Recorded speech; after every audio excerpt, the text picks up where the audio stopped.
ഇന്നത്തെ എൻ്റെ യാത്ര മൂകാംബിക ക്ഷേത്രത്തിലേക്കാണ്. നല്ല മഴയുള്ളൊരു ദിവസമായിരുന്നു ഇന്ന്. വൈകിട്ട് 4:25 ഷൊർണൂരിൽ നിന്ന് ഞങ്ങൾ യാത്ര തിരിച്ചു. ട്രിവാൻഡ്രത്ത് നിന്ന് ലോകമാന്യ തിലക് വരെ പോകുന്ന നേത്രാവതി എക്സ്പ്രസ്സിലാണ് ഞങ്ങൾ പോകുന്നത്. മുൻകൂട്ടി ബുക്ക് ചെയ്തതുകൊണ്ട് ഞങ്ങളുടെ പ്രിഫറൻസിനനുസരിച്ചുള്ള സീറ്റുകൾ ഞങ്ങൾക്ക് ലഭിക്കുകയും ചെയ്തു.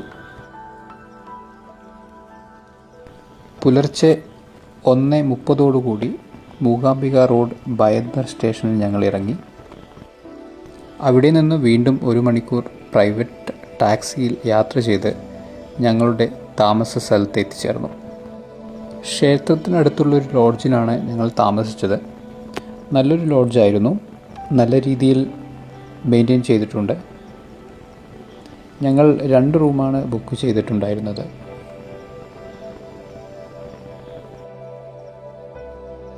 ഈ കാണുന്നത് ഞങ്ങൾ താമസിച്ച ശ്വേത ലോഡ്ജിൻ്റെ പുറത്തെ വ്യൂ ആണ്. അത്യാവശ്യം പാർക്കിംഗ് സൗകര്യങ്ങളും ഇവിടെ ലഭ്യമാണ്. ഇവിടെ നിന്നും 2 മിനിറ്റ് ദൂരം മാത്രമാണ് ക്ഷേത്രത്തിലേക്ക് നടക്കാനുള്ളത്. എൻ്റെ മകൾ അൻവികയുടെ വിദ്യാരംഭ ചടങ്ങുകൾക്കാണ് ഞങ്ങളിവിടെ എത്തിച്ചേർന്നത്.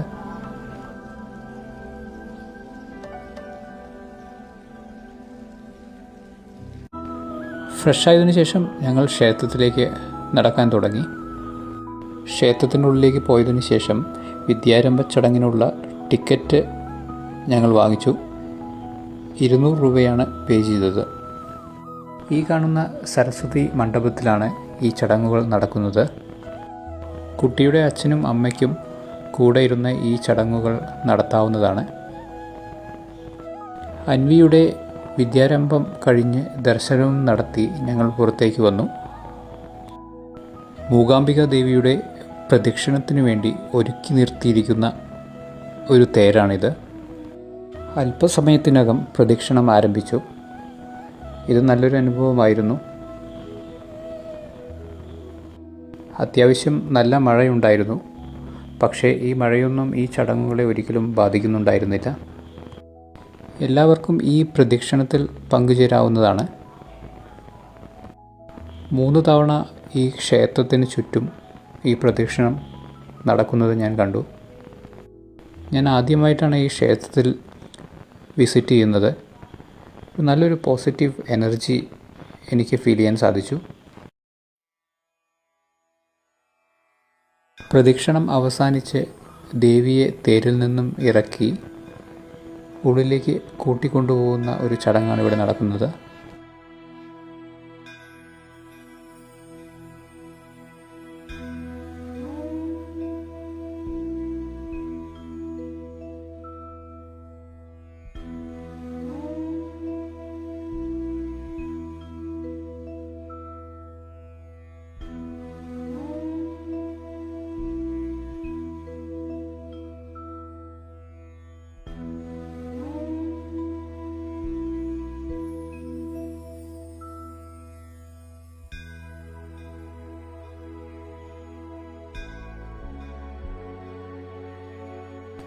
വെക്കേഷൻ കഴിഞ്ഞതുകൊണ്ട് തന്നെ തിരക്ക് വളരെ കുറവായിരുന്നു.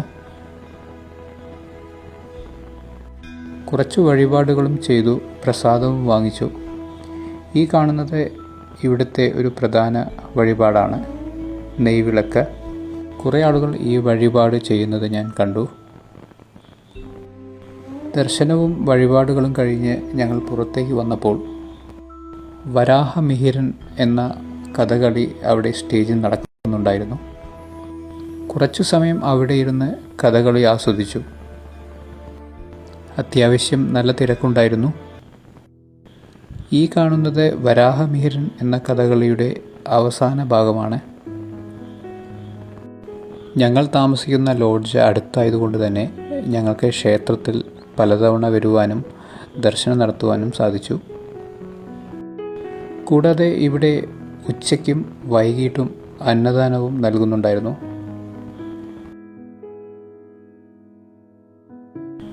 കഥകളി സ്റ്റേജിൽ നടക്കുമ്പോൾ എൻ്റെ മകൾ അൻവികയും കഥകളി അഭ്യസിക്കുന്നുണ്ടായിരുന്നു.